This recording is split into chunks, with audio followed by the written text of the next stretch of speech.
Start? All right. Well, I'm Linda Bass, and I was born in Alabama, but moved to Georgia when I was 4 and a half. Grew up in Carrollton. Graduated from West Georgia College, and in 1968 I moved to Adairsville to teach French and English.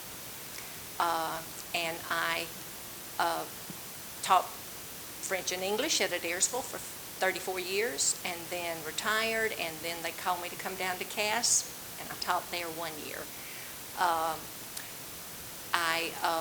After retiring from teaching, I served on the library board for one term of 3 years. I was on the downtown development committee for about 9 years and served as chairperson of that for 6.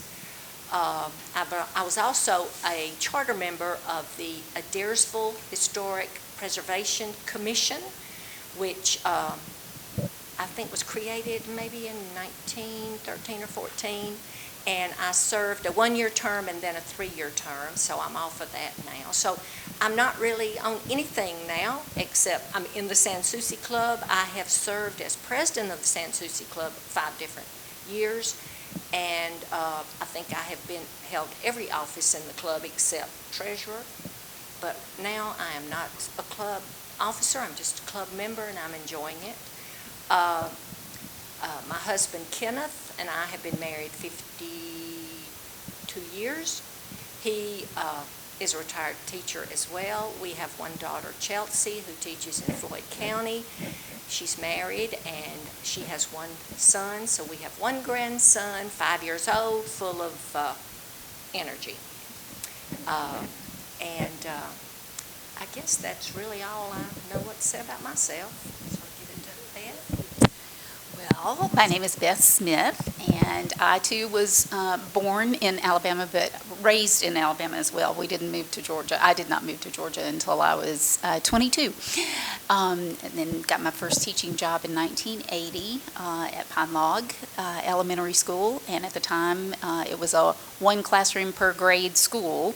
I was the only kindergarten teacher there for a few years anyway, until they grew a little bit. But started out with about 180 students, I think, in the school total, and ended my career 29 years later as principal of a primary school in Calhoun City Schools, the Calhoun Primary School, and we had somewhere around 800 students K through 2, so it was much larger than when I started out, for sure. But I love the Pine Log area and the kids and teachers and students and staff there, because it's such a sweet area. So it was a good place to start.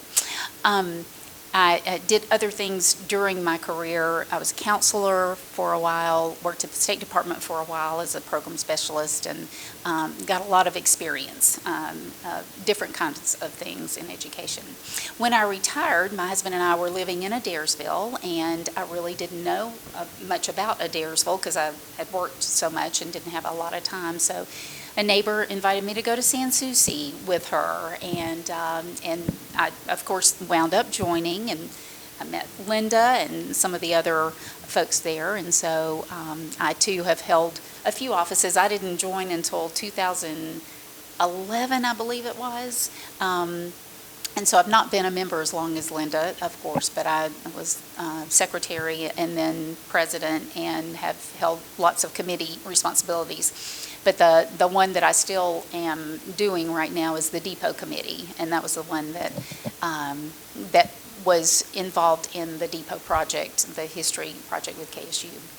I also did Downtown Development Authority for a few years in Adairsville.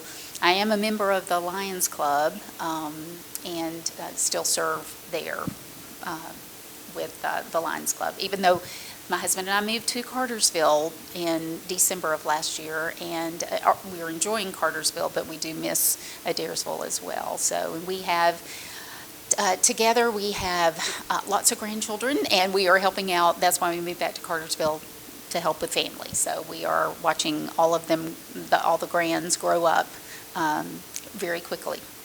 So I think that's all. And one thing I will add, I actually joined the Souci in 1998, so I've been a member for 23 years. And I think I am now the one that has the second longest time in the Souci. The only one who has been there longer than me now is Carol Adams, who is a lifetime member, and I think she probably joined in the 60s as a very young lady.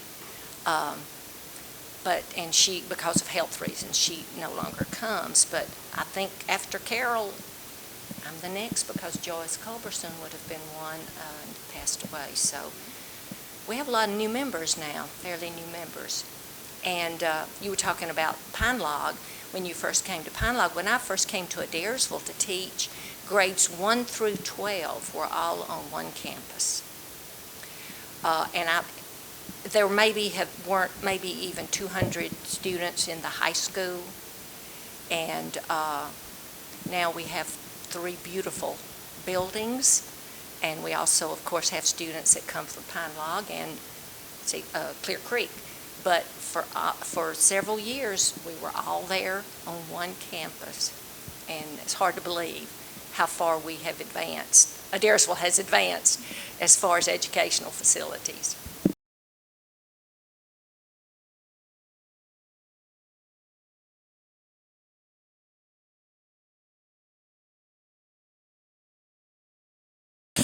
Well, I learned from her presentation about the Boston connection with the books. I was not aware of where those books came from the lending library, for the lending library.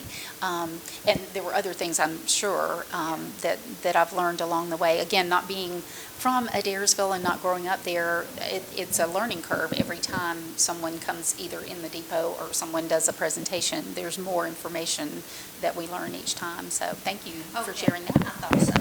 Yeah, because in our book, our manual that we have a history page. And I think when I was the president, one of the times that I was the president, I actually retyped that history page up, so I kind of knew a lot about the history. The one thing I didn't know that I told you about today was about the radio that they had installed in 1922. When I went up to the depot to get the picture of Miss Topsy and the old picture of the members, and I took the picture of the clubhouse from the big poster that we have on the wall. On that, one of the things it mentioned in that was that in 1922 they had installed the radio, and I did not know that. I'd never heard that, and that's not even in our manual in the history. So that was interesting that the clubhouse was used for that. So that Adairsville wasn't quite so isolated from the rest of the world. We got to keep up with what was happening, or they did.